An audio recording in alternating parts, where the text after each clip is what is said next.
bersyukur Tuhan. Malam hari ini kasih-Mu yang terus nyata dalam setiap hidup kami Tuhan.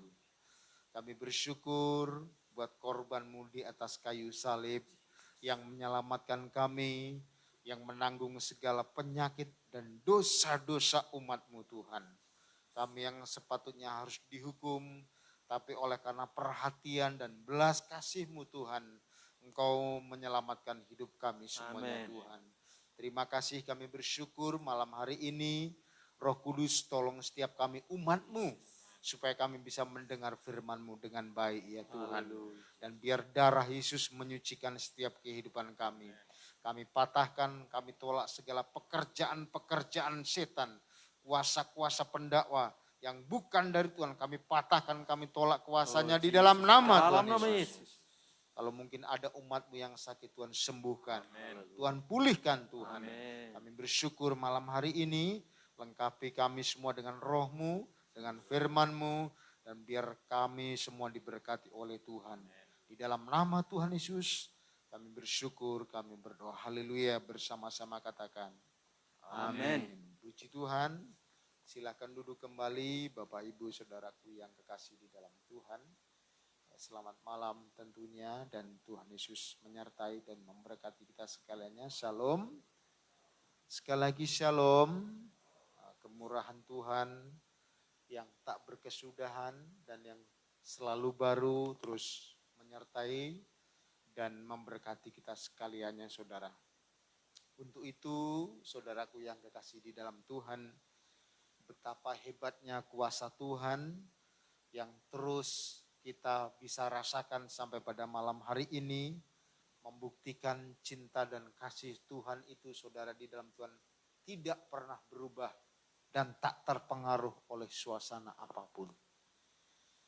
Dan saudaraku yang kekasih di dalam Tuhan, kita sudah dekat dengan hari perayaan Paskah saudara. Ya, minggu depan pada hari Jumat nanti saudara tentu kita akan ibadah Paskah. Dan saudara di dalam Tuhan itu memperingati betapa kasihnya Tuhan Yesus, korban di atas kayu salib itu membuktikan cinta dan kasihnya Tuhan yang besar saudara. Namun untuk itu saudaraku, sekarang apakah juga bisa kita membuktikan bahwa cintanya kita kepada Tuhan, saudara di dalam Tuhan itu sangat besar dan luar biasa, bisa kita buktikan kepada Tuhan. Kalau Tuhan sudah ribuan tahun yang lalu, Tuhan tak bisa tenang, tak bisa diam sebelum gerejanya masuk dalam kemuliaan. Jadi memang saudara, perjuangan Tuhan itu enggak main-main saudara. Ya. Perjuangan Tuhan itu sangat luar biasa saudara.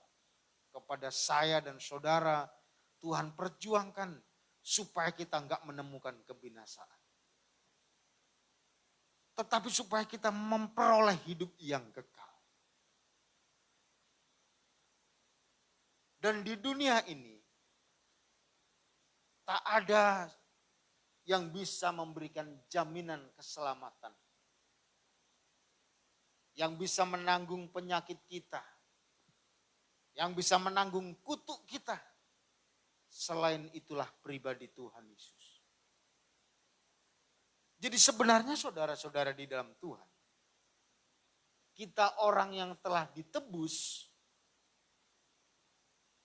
dari segala bentuk dosa dan keluar dari perbudakan.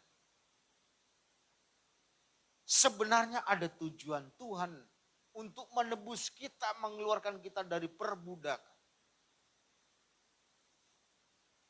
Bukan semata-mata karena kita ditebus begitu saja saudara. Tapi ini adalah pekerjaan Tuhan yang begitu besar dan mulia. Supaya umatnya menjadi tempat perhentian. Gereja Tuhan menjadi tempat perhentian. Gereja Tuhan menjadi baitnya Tuhan. Itu sebabnya saudaraku di dalam Tuhan. Kenapa Tuhan enggak bisa tinggal diam, enggak bisa tinggal tenang. Terus berjuang. terus mengusahakan umatnya supaya umatnya itu mengerti rencana Tuhan sampai kepada akhir.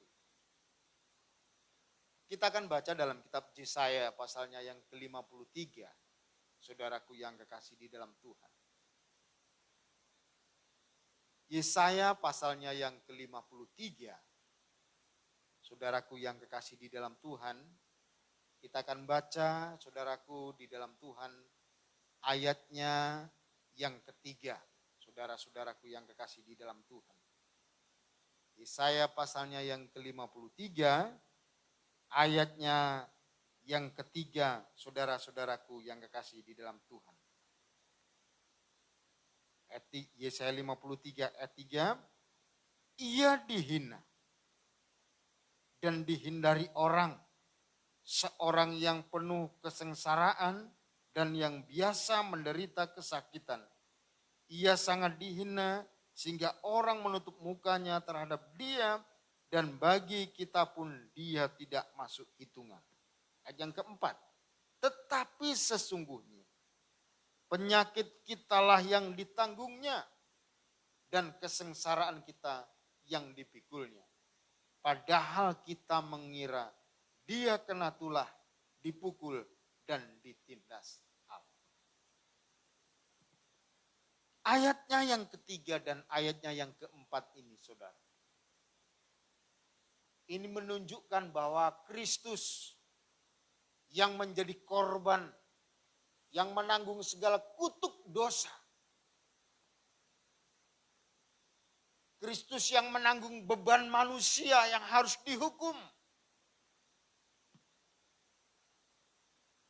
Menanggung penyakit kita. Menanggung dosa kita. Begitu rela menderita demi keselamatan umatnya yang supaya menjadi baiknya Tuhan. Nubuatan kitab Yesaya ini terus berkembang, berkesinambungan, terus berkelanjutan.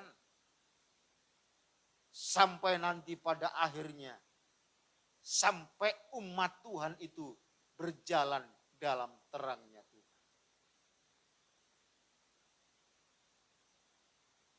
Jadi umat Tuhan yang berjalan dalam terang Tuhan. Umat Tuhan yang mau masuk dalam jalannya Tuhan adalah umat Tuhan yang sudah ditebus. Kenapa manusia perlu ditebus? Kenapa gereja perlu ditebus? Kenapa gereja perlu dikeluarkan dari kegelapan? Sejak awal gereja Tuhan itu, saudara di dalam Tuhan, sudah dikuasai oleh dosa.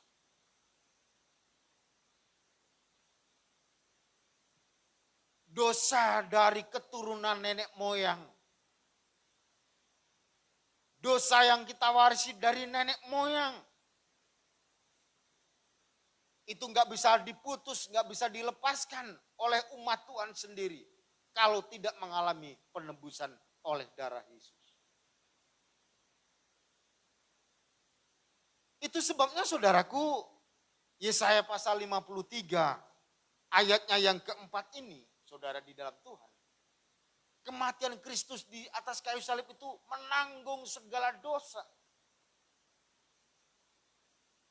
Dan supaya manusia itu bisa beribadah. Manusia supaya bisa berbakti. Jadi saat penebusan itu, proses penebusan berjalan, saudara di dalam Tuhan. Perjuangan Tuhan itu gak pernah berhenti. Saudara ingat bagaimana Allah dengan tangannya yang teracung untuk mengeluarkan bangsa Israel dari perbudakan Mesir. Sebelum umat Tuhan ditebus, sebelum umat Tuhan keluar dari perbudakan Fir'aun, dari perbudakan Mesir, mindset mereka sudah mengikuti cara-cara hidupnya orang Mesir. Perilaku mereka sudah mengikuti budaya Mesir. Apa yang mereka kerjakan? Hanya membangun kota-kota perbekalan. Membangun kota-kota ekonomi. Tak pernah mereka berpikir bagaimana mereka memiliki hubungan yang erat dengan Tuhan. Tak pernah mereka bersyukur. Tak pernah mereka berpikir bagaimana mereka melakukan sesuatu yang berkenan kepada Tuhan. Batu bata yang mereka kerjakan, mencari jeram yang mereka kerjakan, hanya berputar di situ terus. Karena belum mengalami penebusan. Karena belum keluar dari perbudakan Mesir. Terus mereka di bawah penjajahan Firaun. Ini gambaran gereja Tuhan, saudara. Jadi kehidupan yang tidak mengalami penebusan. Kehidupan yang belum bisa keluar dari perbudakan demikian.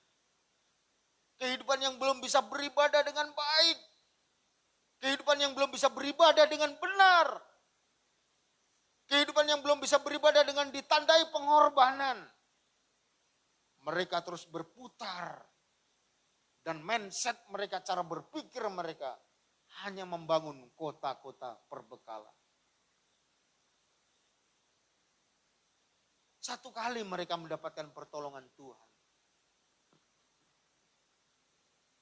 Mereka kepingin berbakti, mereka kepingin beribadah. Karena mereka merasakan lamanya tertindas.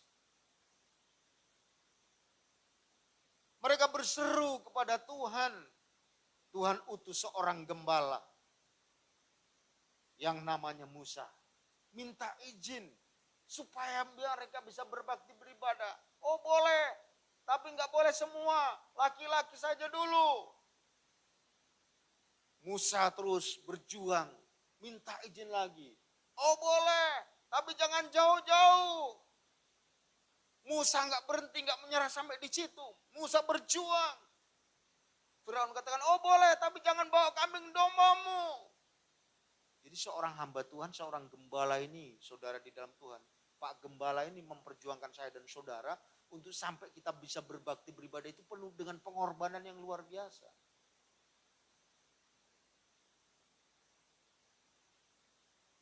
Supaya kita selamat. Supaya kita nggak masuk ke neraka.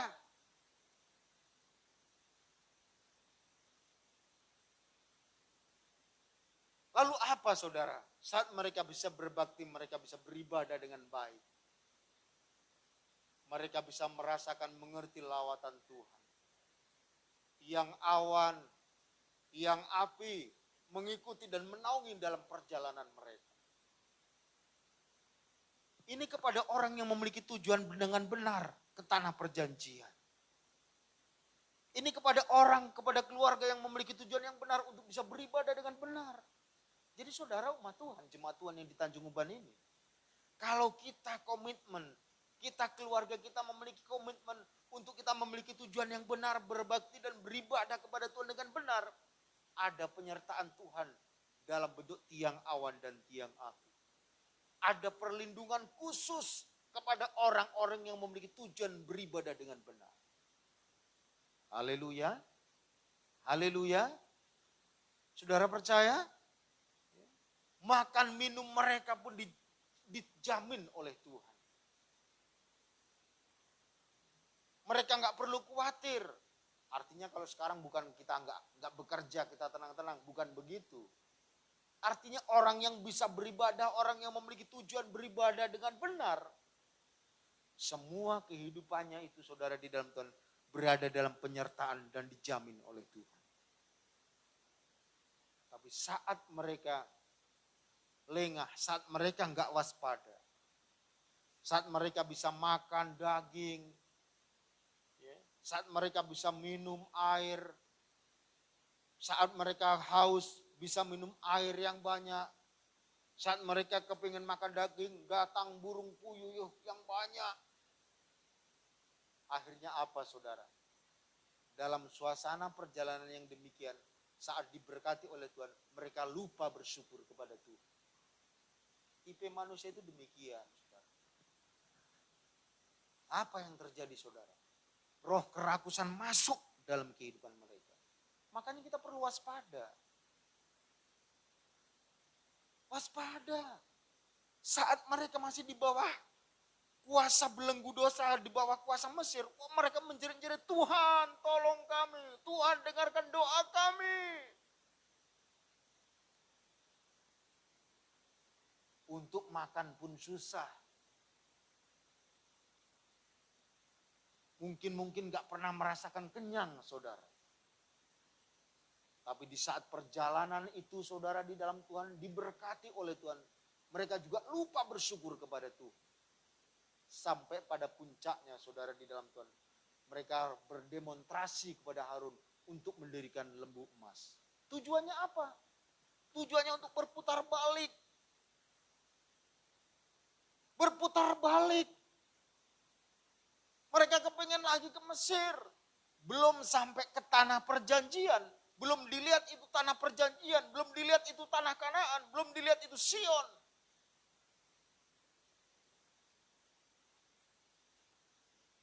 Mereka udah dibelokkan lagi oleh dosa itu. Pengen kembali ke Mesir. Manusia itu demikian.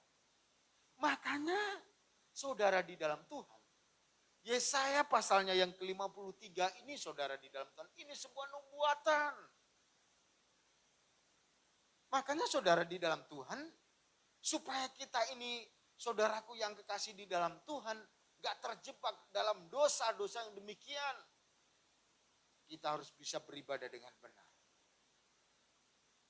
Pasalnya yang kedua dulu saudara. Pasal yang kedua. Yesaya pasal 2. Saudaraku yang kekasih di dalam Tuhan. Ayatnya saudara-saudaraku yang kekasih di dalam Tuhan. Mulai dari ayat 1. Yesaya pasalnya yang kedua. Ayat 1 kita bergantian membaca. Saudara ayat 1. Nanti saya ayatnya yang kedua. Coba Yesaya pasal 2 ayat 1 di situ ada perikopnya Sion sebagai pusat kerajaan damai. Yesaya pasal 2 ayat 1 bersama-sama 1, 2, 3, ya. Ya.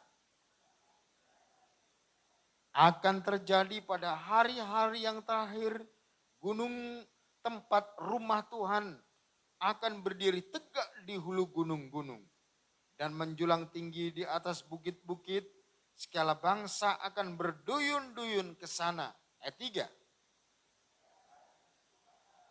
Iya.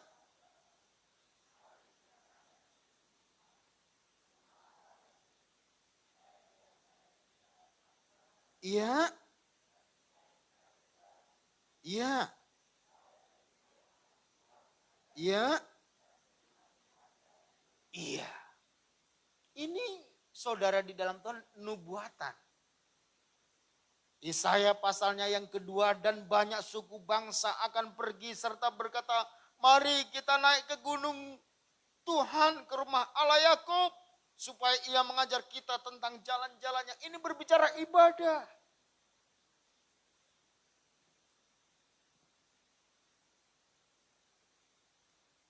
Jadi di dalam ibadah itu kita diajar. Di dalam ibadah kita mendengar kabar baik. Di dalam ibadah itu kita mendengar kabar kesukaan. Di dalam ibadah itu ada janji-janji Tuhan dalam firman Tuhan. Dan kalau kita lihat ayatnya yang kedua dan ayatnya yang ketiga ini, saudaraku yang kekasih di dalam Tuhan, mari kita naik ke gunung Tuhan, ke rumah Allah Yakub. Jadi ibadah yang benar, ibadah yang betul itu bagaikan naik gunung. Ibadah yang benar itu, ibadah yang betul itu bagaikan naik gunung. Naik sampai ke puncak gunung. Ini ayatnya yang ketiga ini saudara di dalam Tuhan. Jadi ibadah itu bukan sekedar ibadah begitu saja. Ibadah yang diberkati.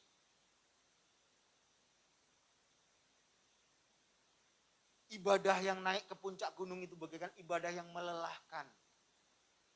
Ibadah yang letih. Ya, bayangkan kalau kita naik ke gunung saja saudara di dalam Tuhan. itu bisa dikatakan kita ngos-ngosan, saudara. Letih, capek, haus. Jadi ibadah itu bukan karena kalau kita sempat ibadah, bukan. Tapi ibadah itu ditandai dengan penuh pengorbanan, dengan penuh kasih.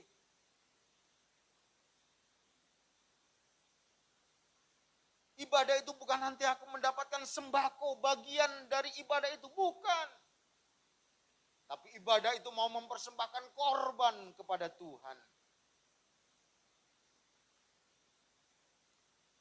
Naik ke gunung, bahkan sampai naik ke puncak gunung. Siapa itu, saudara? Contohnya adalah ibadahnya Abraham. Abraham mendapatkan firman Tuhan untuk mempersembahkan anaknya yang paling dikasihinya untuk disembelih, untuk dikorbankan kepada Tuhan. Itu bukan di tempat yang gampang, tapi di Gunung Moria.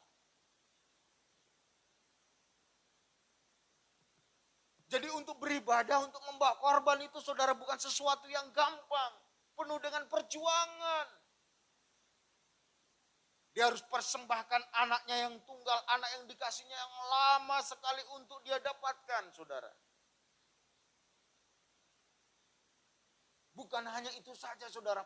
Pasti Abraham perasaannya terkoyak-koyak.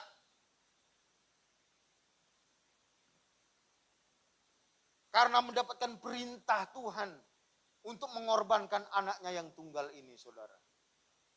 Jadi ibadah itu demikian. Ibadahnya Abraham itu demikian, saudara. Korban perasaan ini adalah korban yang paling berat. Kalau kita nggak dipenuhi Roh Kudus, kalau kita nggak dipenuhi firman Tuhan, kita akan nggak mampu mengorbankan perasaan ini. Mungkin saudara bertanya, Pak Pendeta, apakah ada yang sudah mengorbankan perasaan? Sudah, itulah Tuhan Yesus. Korban perasaan Tuhan Yesus yang dikerjakan oleh Yudas. Korban perasaan yang dikerjakan oleh Petrus. Murid yang dikasih ya ada mengkhianatinya. Yudas juga demikian. Mengkhianatinya.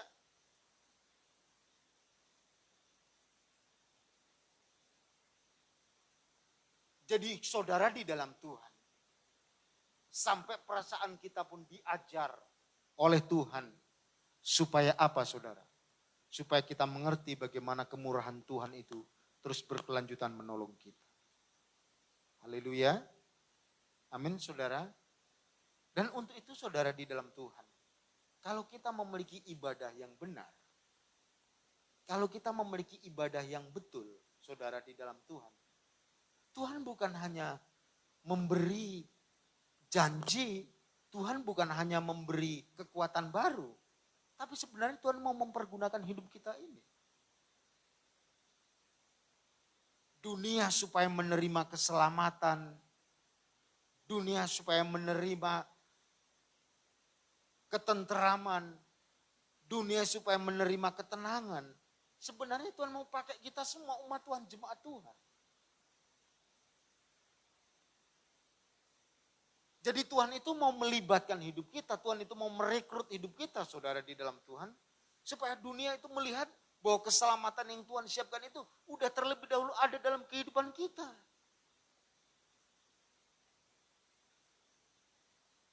Makanya sampai firman Tuhan katakan segambar serupa dengan Tuhan.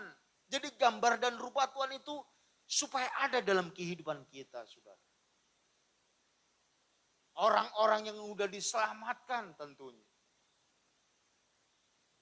Orang-orang yang sudah mengenal Tuhan. Dan yang lebih fokus lagi orang-orang yang sudah ditebus oleh Tuhan. Makanya orang yang sudah ditebus oleh Tuhan, orang yang sudah dilepaskan oleh Tuhan, itu hidupnya segambar serupa dengan Tuhan. Sebab saudara di dalam Tuhan, saat kita memiliki ibadah yang benar, saudara, gampang korban perasaan, kita mengalah, saudara di dalam Tuhan, kita nggak mempertahankan ego kita, tentu saudara kita nggak mau menang sendiri, memang sepertinya lemah kita. Sepertinya kita ditindas karena kita mengorbankan perasaan. Sepertinya kita nggak ada kekuatan.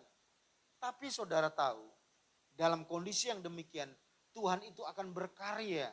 Tuhan itu yang akan mengerjakan segala sesuatu yang kita nggak mampu. Tapi saat kita nggak bisa memiliki ibadah yang benar, saat kita nggak bisa berkorban dengan benar, saat kita nggak bisa mempersembahkan hidup kita dengan benar, sekalipun kita orang kuat, sekalipun kita orang hebat, sekalipun kita orang sukses saudara di dalam Tuhan, kita akan masuk dalam pembuangan. Kita akan dibuang oleh Tuhan. Kita nggak akan berguna di hadapan Tuhan kalau kita nggak memiliki ibadah yang benar. Sekalipun kita orang hebat, sekalipun kita orang berpendidikan. Coba kita raja-raja dulu saudara di dalam Tuhan. Ya. 2 raja-raja, saudara-saudaraku yang kekasih di dalam Tuhan. Pasalnya yang ke-24, saudara-saudaraku yang kekasih di dalam Tuhan. 2 raja-raja, pasalnya yang ke-24, saudara-saudaraku yang kekasih di dalam Tuhan. Ayatnya yang ke-14, saudaraku yang kekasih di dalam Tuhan. Mari, 2 raja-raja pasalnya yang ke-24, ayatnya yang ke-14. Mari dibaca bersama-sama dengan kasih. 1, 2, 3, ya.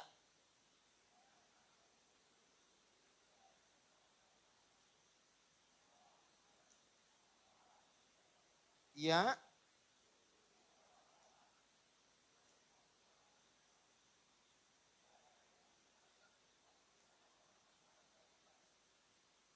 Kecuali orang-orang lemah dari rakyat negeri itu.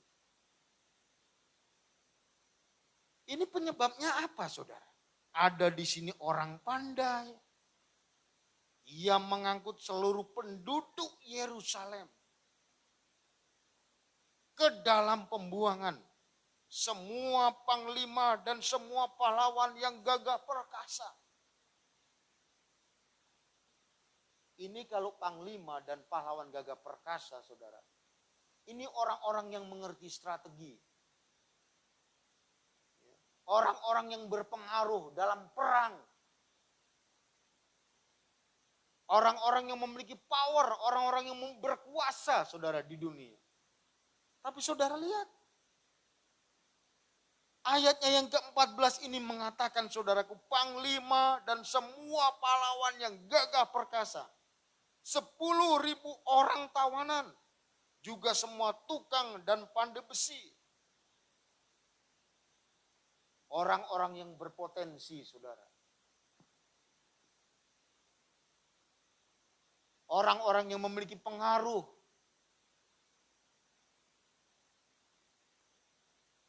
Semua diangkut ke pembuangan. Kenapa Tuhan gak memelihara mereka? Orang pandai, orang potensi, orang kuat, panglima, pahlawan. Kenapa Tuhan gak menyayangkan ini? Karena mereka gak menemukan, mereka gak memiliki ibadah yang benar. Oh, di dunia ini saja, saudara. Sepertinya kalau jadi panglima, sepertinya kalau jadi pahlawan gagah perkasa, orang-orang dunia ini memuja-mujanya. Orang-orang dunia ini orang-orang yang menyukainya, saudara. Menjadi idolanya begitu. Tapi bagi Tuhan, sekalipun orang demikian kalau nggak memiliki ibadah yang benar, Tuhan angkut, Tuhan bawa ke pembuangan. Dibuang. Gak berguna bagi Tuhan. Tuhan gak membutuhkan orang-orang kuat. Tuhan gak membutuhkan orang-orang berpotensi. Tuhan gak membutuhkan orang-orang gagah yang tidak memiliki ibadah yang benar. Jadi intinya saudara, barometernya saudara, ibadah yang benar itulah yang berkenan kepada Tuhan. Siapa itu? Saudara, kalau kita lihat ayat yang ke-14 ini. Tidak ada yang tertinggal kecuali orang-orang lemah dari rakyat negeri. Yang mau korban perasaan. Orang-orang yang seperti nggak berdaya. Orang-orang kecil. Orang-orang yang nggak memiliki kekuatan. Yang gampang dimangsa.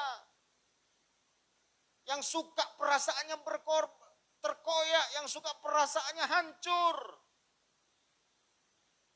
Ini yang bisa dekat dengan Tuhan. Maka hati yang hancur, perasaan yang hancur, hati yang hancur, perasaan yang terkoyak-koyak ini saudara. Ini yang gampang ditemukan dan gampang dikerjakan oleh Tuhan. Makanya saudara di dalam Tuhan, Roh Kudus itu akan mengerjakan dalam setiap perilaku hidup kita saudara. Sesuai dengan keadaan hati kita. Saat hati kita hancur lebur, penuh dengan penyesalan dosa saudara. Maka Roh Kudus akan menghibur kita. Lalu bagaimana? Apa ciri-ciri dan bagaimana sih contohnya? Kalau kita melihat dalam 2 raja-raja ini orang-orang yang lemah ini. Kok bisa ditinggal? Kok nggak diangkut oleh Tuhan ke pembuangan? Ini orangnya yang bagaimana? Gambarannya bagaimana saudara? Kitab Amsal pasal 30 saudara di dalam Tuhan. Ya. Kitab Amsal pasalnya yang ke-30. Saudara-saudaraku yang kekasih di dalam Tuhan. Mari kita baca saudaraku. Amsal pasalnya yang ke-30. Saudara-saudaraku yang kekasih di dalam Tuhan. Ayatnya yang ke-25. Dibaca bersama-sama dengan kasih. Amsal pasal 30 ayatnya yang ke-25. Saudaraku yang kekasih di dalam Tuhan. Atau dari ayatnya yang ke-24. Ayat 24, saudaraku yang kekasih di dalam Tuhan. Dibaca bersama-sama ayat 24. 1, 2, 3, ya. Iya. Iya. Ada 4 binatang yang kecil di mana? Di bumi. Kecil. Artinya apa? Lemah dia. Tapi apa? Sangat cekatan. Jadi orang-orang yang kecil, orang-orang yang lemah, ini bukan gak berdaya, tapi memiliki cekatan khusus. Apa yang dimasukkan oleh Amsal Salomo itu? Ayat yang ke-25, 1, 2, 3, ya.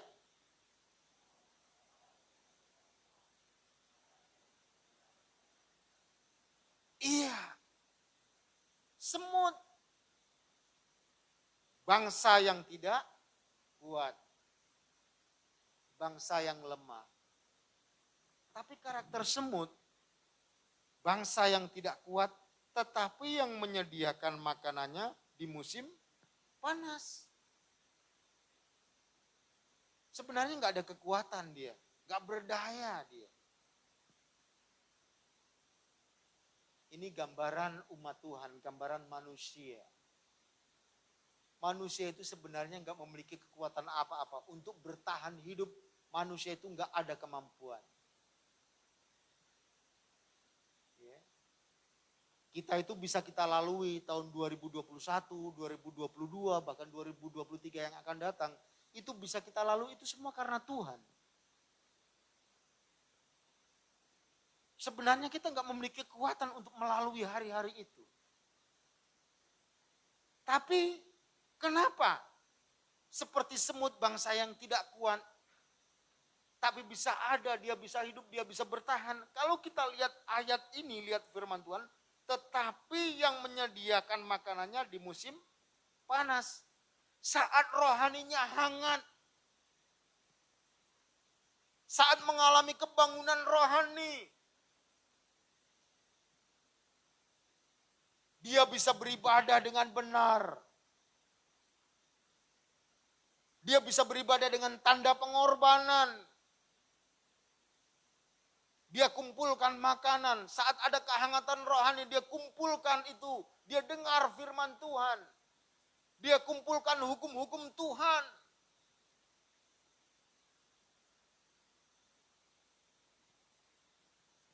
Dari mana dia bisa mendengar firman? Dari mana dia bisa mengumpulkan hukum-hukum Tuhan? Dari mana dia bisa mendapatkan firman? Tentu dalam ibadah. Makanya perlu kita rebut. Mari kita naik ke gunung Tuhan, ke rumah Allah Yakub, supaya ia mengajar kita tentang jalan-jalannya.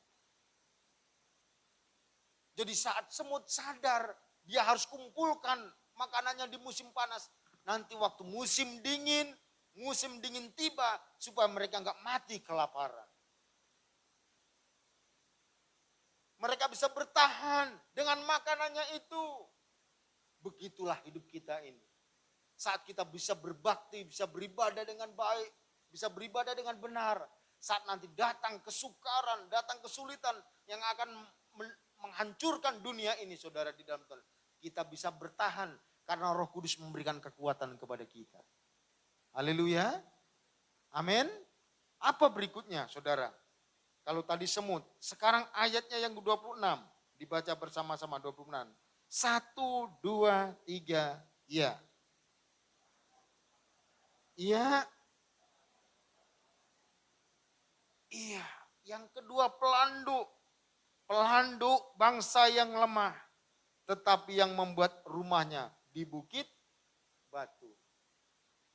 Pelanduk ini menjadi sasaran mangsanya binatang buas. Harimau, singa. Ini menjadi sasaran empuk binatang buas, saudara, di dalam Tuhan. Dia nggak memiliki kekuatan, dia hanya bisa lari. Saat datang binatang buas, dia hanya bisa lari. Dia nggak bisa melawan. Bertahan pun nggak bisa, saudara, di dalam Tuhan. Kondisi kita pun sebenarnya demikian. Binatang buas itu akan mencabik-cabik, akan merusak, akan membunuh. Tapi kepada pelanduk Tuhan beri hikmat. Pelanduk dalam ayat ini bangsa yang lemah tetapi yang membuat rumahnya di mana? Di bukit batu. Ini bukit batu ini berbicara Kristus. Gunung batu yang teguh. Jadi kalau kita masuk ke rumah Tuhan, kalau kita masuk dalam Kristus, kalau kita berlindung dalam Kristus, kalau kita masuk dalam kuasa firman-Nya, kalau kita masuk dalam ibadah yang benar, mungkin di luar sana, mungkin saat kita bekerja, mungkin saat kita berbisnis, kita harus berhadapan dengan dunia.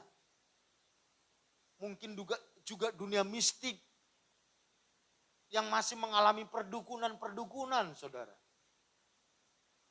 Itu mungkin mau mencoba merusak kita, mau mencabik-cabik usaha kita. Mungkin juga mau merusak keluarga kita. Tapi kepada orang yang berlindung, kepada orang yang masuk dalam Kristus, masuk kepada bukit batu itu, saudara, kita akan mengalami keselamatan. Dunia, binatang buas gak akan berhadapan dengan kita, gak akan berhadapan dengan pelanduk, tapi berhadapan dengan bukit batu.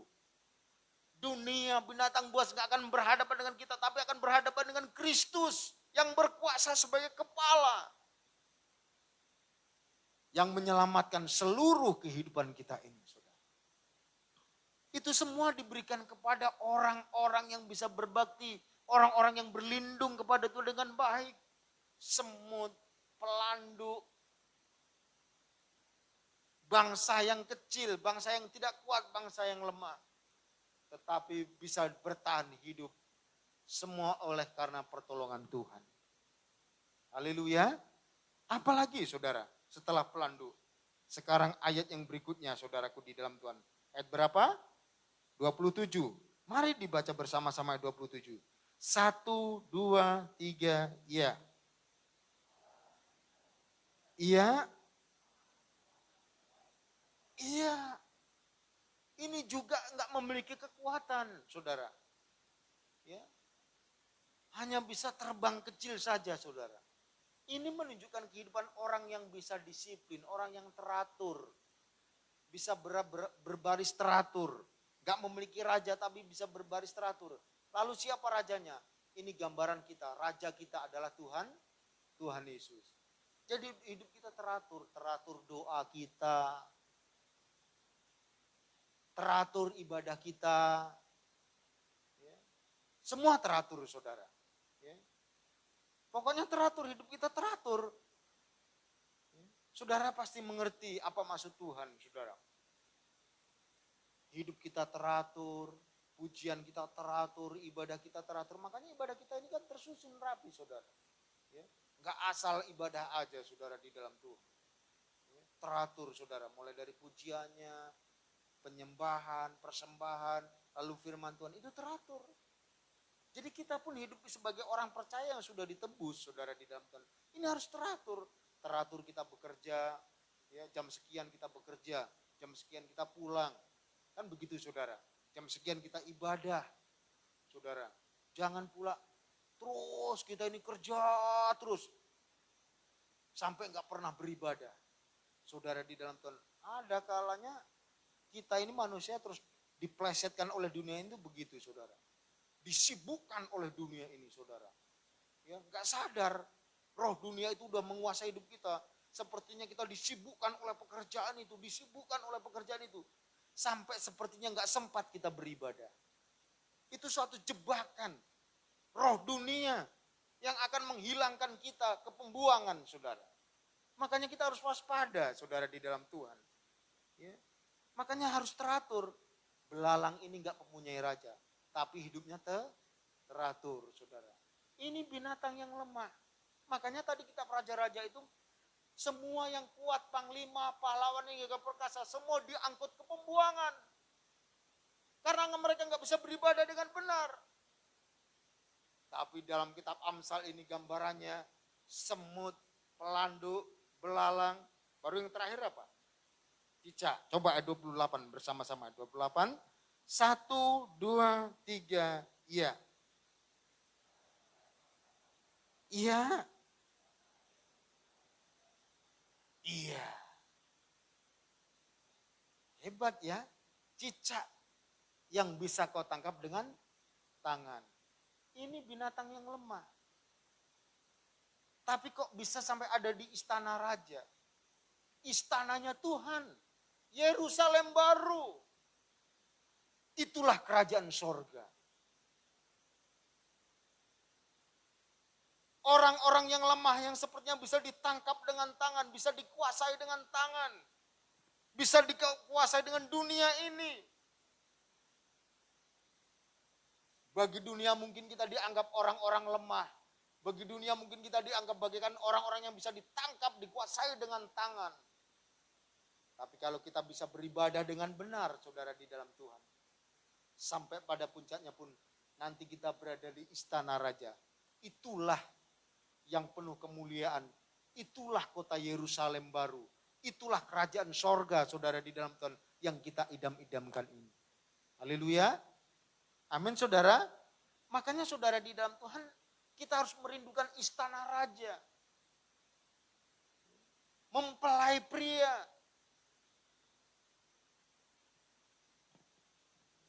Tentu istana raja ini istana yang penuh dengan kemuliaan, yang megah.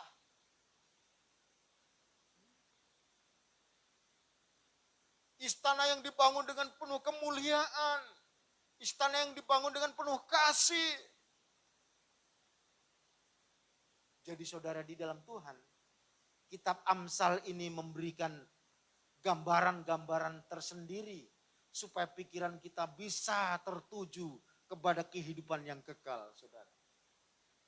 Supaya pikiran kita nggak terikat dengan kondisi dunia ini. Supaya pikiran kita nggak terikat dengan kegagalan-kegagalan kita, saudara. Tetapi saudara, di dalam Tuhan digambarkan sampai bagikan cicak yang dapat kau tangkap dengan tangan, tapi yang berada di istana raja. kehidupan yang lemah bagi dunia, kehidupan yang lemah mungkin dunia melihatnya. Tapi kalau kita bisa beribadah dengan benar, seperti Abraham tadi, dia persembahkan anaknya ke Gunung Moria. Walaupun dia korban perasaan, walaupun begitu hancur penuh dengan perjuangan, tapi ibadah yang benar itu memelihara kehidupan kita. Haleluya. Amin saudara. Dan kalau kita lihat lebih jauh saudaraku yang kekasih di dalam Tuhan. Orang yang bisa beribadah dengan benar ini saudara. Kitab Yesaya pasal 54. Saudaraku yang kekasih di dalam Tuhan. Yesaya pasalnya yang ke-54. Saudara-saudaraku yang kekasih di dalam Tuhan. Mari kita baca bersama-sama. Ya. Apa berkatnya? Orang yang bisa beribadah dengan benar itu. Yesaya pasal 54 ayatnya yang ke-12. Kita baca bersama-sama, saudaraku yang kekasih di dalam Tuhan. Ayatnya yang ke-12 dengan kasih 1, 2, 3, ya.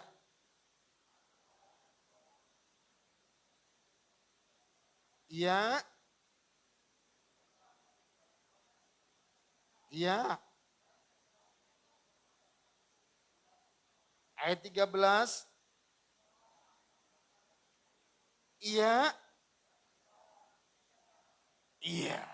Amin saudara. Jadi inilah berkat orang yang bisa beribadah dengan benar. Ya. Sampai pada kemuncakmu, sampai kepada puncak-puncak kehidupanmu akan dipermuliakan oleh Tuhan. Dan lebih hebatnya lagi saudara di dalam Tuhan, ayat yang ke-13 tadi, semua anakmu akan menjadi murid Tuhan dan besarlah kesejahteraan mereka. Kita nggak takut lagi dengan anak-anak kita nanti saudara. Ya, tentu mereka dipelihara Tuhan. Amin. Kita nggak takut lagi dengan anak-anak kita nanti. Tentu mereka dibela, dipelihara oleh Tuhan. Supaya mereka pun nanti dibela, dipelihara oleh Tuhan. Itu juga ada kaitannya dengan kehidupan kita. Jadi orang yang bisa beribadah dengan benar itu saudara, bukan hanya untuk dirinya sendiri. Tapi sampai besarlah kesejahteraan mereka. Mereka menjadi orang-orang yang sukses. Anak-anak kita menjadi orang-orang yang diberkati oleh Tuhan. Anak-anak kita pun menjadi orang-orang yang sejahtera. Bukan peminta-minta. Itu juga ditentukan dari ibadah kita. Saudara. Untuk itu jemaat semua yang hadir pada malam hari ini. Berikan hidupmu ibadah yang benar. Berikan hidupmu ibadah yang ditandai dengan pengorbanan. Saudara di dalam Tuhan. Supaya apa saudara? Supaya kita dipelihara oleh Tuhan. Dan sampai kepada anak-anak kita nanti pun juga dipelihara oleh Tuhan. Haleluya. Malam hari ini biar kuasa roh Tuhan terus bekerja dalam kehidupan kita. Dan biar kasih Tuhan terus menjangkau dan melawat kita semuanya. Supaya kita mendapatkan kemurahan dan anugerah yang besar daripada Tuhan. Kita tutup Alkitab kita saudara. Kita bersyukur kepada Tuhan. Kita datang kepada Tuhan. Kita mohon kemurahan Tuhan menjangkau